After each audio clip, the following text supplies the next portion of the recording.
आज की इस क्लास के अंतर्गत कक्षा 10वीं के सभी विद्यार्थियों के लिए आज सोशल साइंस का ऐसा प्रश्न पत्र इस क्लास में हम पढ़ेंगे जो 75 में से आपको 65 अंक एग्जाम में दिलवाने में काफी मदद करेंगे। केवल आपको पूरा वीडियो लास्ट तक देखना है और सारे प्रश्नों को अच्छे से कंप्लीट करना है। एक एक क्वेश्चन को हम इस क्लास में समझेंगे। तो बिना किसी देरी के पहला प्रश्न पढ़ लेते हैं। सही विकल्प चुनिए। पहला सही विकल्प है भारत में सर्वाधिक साक्षरता वाला राज्य है, कौन सा है? केरल। दूसरा है इनमें से कौन सी रबी की फसल है? चना। तीसरा है प्राथमिक क्षेत्र की गतिविधि है, क्या है? मछली पकड़ना। चौथा है गांधी जी ने साबरमती आश्रम की स्थापना कब की? 1915 को की थी। अगला है सरकार का कौन सा रूप बेहतर है? अराजकता का रूप सरकार का बेहतर रूप है। छठा भारत की प्रमुखतम आयात वस्तु है, कौन सी है? खनिज तेल है। तो ये आपके 6 सही विकल्प हैं। स्क्रीनशॉट लेकर अच्छे से कंप्लीट कर लेना है आपको। अब अगले प्रश्न की ओर हम बढ़ेंगे। तो ये पहला रिक्त स्थान है आपका। औसत आय को डेडेस भी कहा जाता है, प्रति व्यक्ति आय कहा जाता है। दूसरा है कपास, तो कपास की जोड़ी आएगी नए युग का पहला प्रतीक है ये।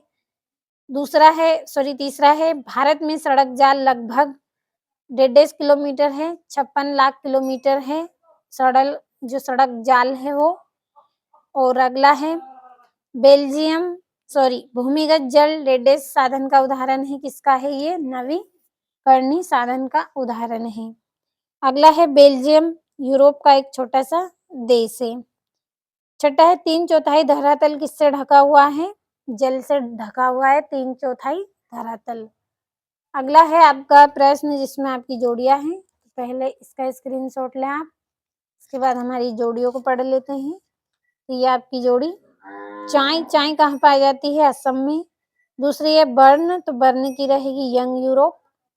तीसरी है कंडला, तो कंडला की रहेगी गुजरात। चौथी है नेपोलियन की हार 1815 में हुई थी। और कपास कहाँ पाया जाता है? महाराष्ट्र में। छठा है महामंदी, तो इसकी जोड़ी आएगी 1929। ये आपकी जोड़ियां हो गई।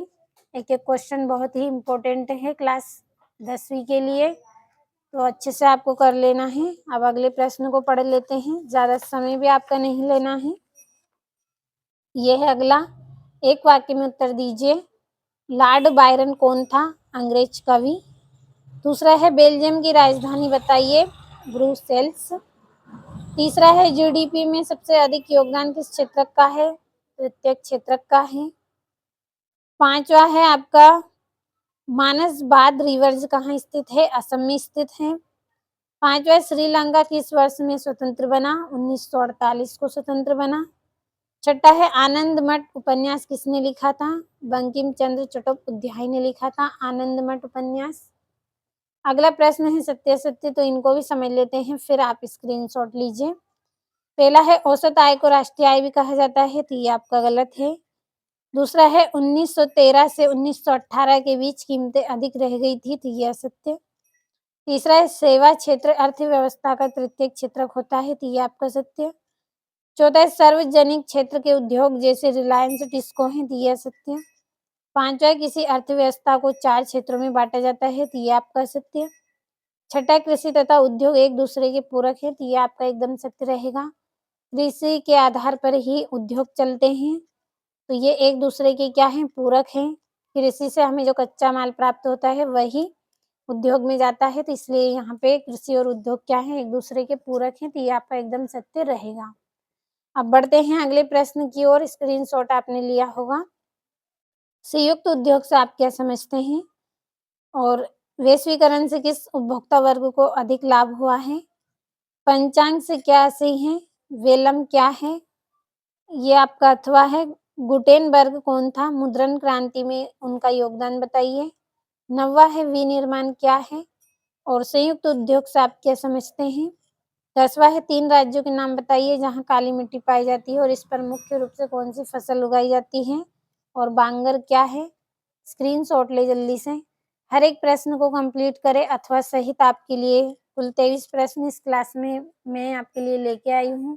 कंप्लीट अच्छे से करना है। ये यहाँ से है आपका अगला प्रश्न। भारत में उगाई जाने वाली मुख्य रेशेदार फसलें कौन-सी हैं?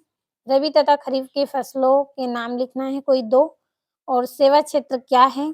13वां है जूट को सुनहरा रेशा क्यों कहा जाता है? नगद व व्यापारिक फसलों से क्या सही है? कौर्ण ला क्या था? द्वितीय विश्व युद्ध में मित्र राष्ट्र तथा दूसरी शक्तियाँ कौन-सी थीं? एक-एक क्वेश्चन आपका एग्ज़ाम में आपको देखने को मिलेगा, केवल कंप्लीट करते चले आप सारे प्रश्नों को। ये यहाँ से है 15वां आपका जमदेश जीजी भोये कौन थे? औद्योगिक मज़दूरों से क्या सही है? सतत पोषणीय विकास से क्या सही है? जैव विविधता क्या है? यह मानव जीवन के लिए क्यों महत्वपूर्ण है? 3 नंबर का है और मुद्रा के प्रमुख 3 कार्यों की व्याख्या कीजिए। एटीएम क्या है? स्पष्ट कीजिए और एकात्मक शासन के दोष और ये आपका यहाँ पे 20वां 21वां परंपरागत तथा गैर परंपरागत ऊर्जा के साधन में अंतर। भारत के लोग रोलेट एक्ट का विरोध क्यों करते थे? दल व्यवस्था क्या है? उसका महत्व बताना है। जलियांवाला बाग हत्याकांड पर टिप्पणी लिखनी है। 4-4 नंबर के इम्पोर्टेंट प्रश्न हैं, कंप्लीट अच्छे से करें सारे क्वेश्चनों को आप।